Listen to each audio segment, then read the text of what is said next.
What is the best way to fold clothes? Well, that depends. It's the best way for that family or that individual and the space, right? So the best way to fold them is to look at who's doing the folding. How do they naturally fold? Do they already have a method that they use that they're comfortable with? Or do they want to learn a new method? And then you look at the space for those folded clothes.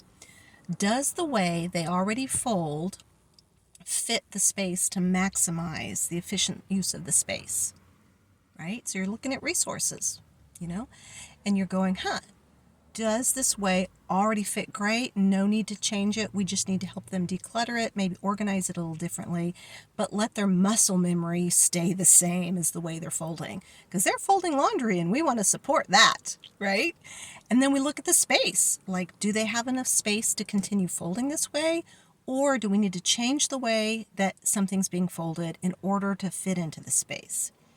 Of course, first we always want to declutter and get rid of anything anybody doesn't need, but let's not change the way that someone's folding unless there's a reason to change the way that somebody's folding.